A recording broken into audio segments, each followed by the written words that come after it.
전태일 열사가 노동 환경 개선을 주장하며 분신한 지 올해로 벌써 40주기가 됐습니다. 그런데 여전히 우리의 노동 환경은 그리 나아지지 않았습니다. 지난 11월 20일 또 한 명의 노동자가 비정규직 철폐를 주장하며 자신의 몸에 불을 지르는 일이 발생했습니다. 더 이상 차별받을 수 없다며 분신이라는 극단적인 선택 이후에도 끝이 보이지 않는 현대자동차 파업 사태. 비정규직 노동자들의 절박한 목소리를 들어봤습니다. 우리가 공장 안으로 들어가 우리가 정규직이다 당당하게 외쳤으면 좋겠습니다. 주제! 예! 정규직화 쟁취하자. 공장을 점거한 농성자들은 사측의 저지에도 필사적이었습니다.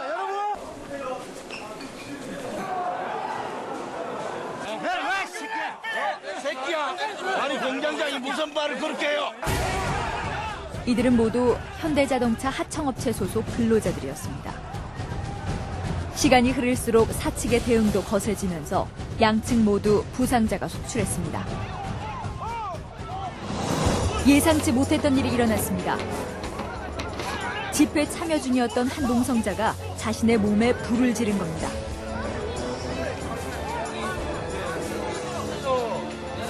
점점 더 파국으로 치닫는 현대차 파업 사태, 그 긴박한 상황을 취재했습니다.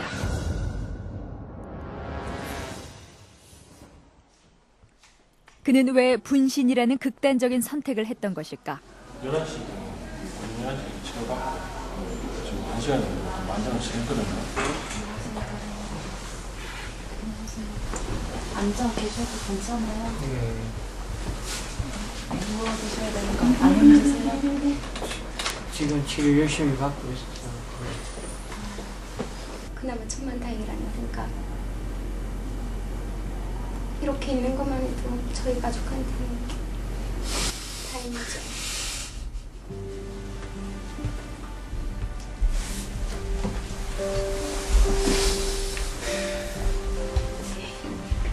분신 외에는 어떠한 방법도 떠오르지 않았다는 황인하 씨. 8년이나 현대자동차에서 일했지만 하청업체 소속 비정규직이란 위치가 가져다 준 건 차별뿐이었습니다. 너무 절박했습니다. 왼쪽에는 정규직, 오른쪽에는 저 똑같은 작업을 했습니다. 똑같은 작업에, 똑같은 작업 지시서에, 똑같은 공부에, 똑같은 작업 재료에 다 똑같습니다. 오로지 다른 거, 앞에 정규직 앞에 빗자 하나 붙은 거, 그 하나 빼놓고는 다 똑같습니다. 점거 농성이 시작되자 사측은 컨테이너를 이용해 회사 정문을 차단하고 출입을 통제하고 있었습니다. 열어주세요, 아저씨. 한 번만이라도 밥 좀 좋게 해주세요. 농성자 가족들이 음식을 전달하려 했지만 사측은 이마저도 허용치 않았습니다. 취재진은 사측의 통제를 뚫고 농성 중인 1공장에 잠입, 현장 노동자들의 목소리를 직접 들을 수 있었습니다. 네, 실례합니다. 지금 뭐 하시는 거예요? 추워가지고 차 안에 달라고. 3시간 잠있잖아요. 무게가 배가 쑤셔가지고 아파요. 차온 게 아니고 아파가지고 고통스러워요. 영하의 추위를 피할 곳 없는 농성자들은 자동차 프레임에 비닐과 종이를 덮어 잠시나마 추위를 벗어나려고 합니다. 하지만 대부분의 농성자들은 변변한 모포 하나 없이 얇은 비닐을 몸에 감고 추위를 견뎌내고 있었습니다. 채 5시가 되지 않은 이른 새벽, 한 농성자가 자리를 박차고 일어났습니다. 새벽에 왜 일찍 일어나셨어요? 새벽에 일찍 일어나셔서 다 주무시는데. 추워서 깼습니다. 추우니까 못 자죠. 차라리 깨어있는 게 깼다가 낮에 잠깐 자면 되니까. 딱딱하게 식어버린 김밥 한 줄이 오늘 아침 유일한 식량입니다. 힘들어도 춥기도 춥고 한데 이거 해야 되는 게 있으니까 밖에 서러움 당하는 것보다 해야 될 게 있으니까 참고 있는 거죠. 실내가 안 된다면 또 해야 되는 게 정규직화 되는 거죠, 정규직화. 웃으면서 내려가는 게 저희들의 목표인 것 같습니다. 맞죠? 현재 농성장을 지키는 근로자들은 약 500여 명. 모두 정규직 전환이 되기 전에 절대 물러설 수 없다고 합니다. 딱 하나입니다. 같은 공장에서 일을 하는데 더 이상 차별은 없어야 된다. 지금 자기 모든 걸 다 긁고 올라온 사람들이에요. 다른 선택의 여지가 없이 올라온 거죠. 지금 다른 거 없다고 봐요. 현대자동차가 표점이 나오는 거예요. 사측의 봉쇄 조치나 지금의 추위보다 더 무서운 건 언제 잘릴지 모른다는 불안감입니다. 잘려서 나갔다 그렇게 듣게 되면 저도 이제 불안하죠. 그러면 또 괜히 싫은 말 하고 싶어도 못 하게 되고, 뭐 제가 불합리한 일을 당해도 얘기를 못 하죠. 꾹 참아야죠. 왜 잘릴까 싶으니까. 근데 실제적으로 월급 120, 130 그것도 주말에 일하고 잔업하고 해서 그렇게 받아서 생활하기가 힘들잖아요. 좀 마음 놓고 애기 키우고 이렇게 하는 거 보면 그런 게 보면 부럽죠, 어떤 때는. 아내들도 남편들에게 도움이 되고자 거리로 나섰지만 사람들의 반응은 생각보다 냉담했습니다. 7월달으로 비정규직이 아닌 반응은 어때요? 조금 슬퍼요. 정규직은 점점 줄이고 비정규직이 더 늘릴 건데 당장 와닿지 않는 자기들 일이라고 이렇게 냉담하게 반응해 주시는 게 솔직히 되게 마음 아파요. 근데 저조차도 결혼 전에는 내 일 아니라고 생각했던 부분이니까 이해는 하는데 저는 또 당사자고 가족이다 보니까 마음은 많이 아파요. 살을 애는 추위 속에서도 농성을 계속하는 이유는 무엇일까?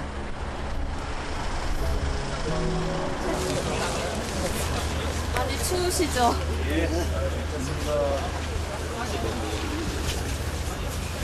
지금 혹시 몇 년 차세요? 제가요 8년 넘었습니다. 그럼 하청 업체에서 8년을 일하시요. 그러니까 공정은 이제 똑같은데 이제 사장만 이제 바뀐 거예요. 소속은 하청업체지만 실제 자신들을 관리 감독하는 곳은 원청, 즉 현대자동차라는 겁니다. 어떤 차량을 작업을 해야 될 거 아닙니까? 근데 모든 작업 지시서를 이제 원청에서 관리하는 거예요. 네. 이 사람이 그러면은 정규직 조장입니다. 조장. 정규직 조장? 예.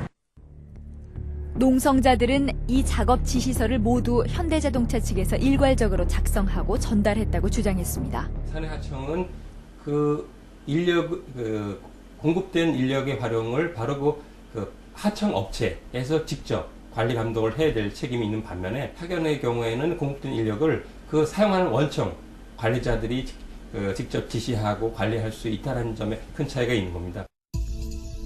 현재의 파견법에 의하면 제조업의 직접 생산 공정에는 근로자 파견이 금지돼 있습니다. 또한 파견 근로자를 2년 이상 초과 사용할 경우 직접 고용해야 합니다. 지난 7월 대법원 역시 현대차의 일부 하청 형태는 불법 파견이며 근로자 파견 기간이 2년 이상 경과한 근로자의 경우 정규직으로 고용해야 한다는 판결을 내렸습니다. 그렇다면 현대자동차는 불법으로 파견 근로자를 사용해왔던 시장 상황에 맞게 인력 운영을 탄력적으로 유연하게 하기 위해서 도급관계를 맺고 있고요. 이건 비단 자동차뿐만이 아니고 전자, 중공업, 철강, 건설 모든 전 산업계에 전반적인 미친 공통적인 상이라고 생각합니다. 수원. 하지만 문제는 이런 고용 형태가 노동자들의 노동 조건을 점점 더 악화시키고 있다는 겁니다. 중소영세 임금도 훨씬 적게 주고 노동조합을 만들어도 교섭을 회피할 수 있고, 그리고 가장 중요하게는 구조조정할 때 사내하청으로 묶여 있으면 사내하청 바지 사장에게 계약 해지하면 돼요. 돈도 벌고 사용주로서의 책임도 회피하고 구조조정도 상시적으로 할 수 있는, 근데 이런 제도가 사내하청이에요. 하청 노동자 스스로 권리를 찾아 나선 지 16일째. 연락은 농사도 지으시고 이러는데 그래서 나오는 이 돈을 저희들한테 조금씩 보태줍니다.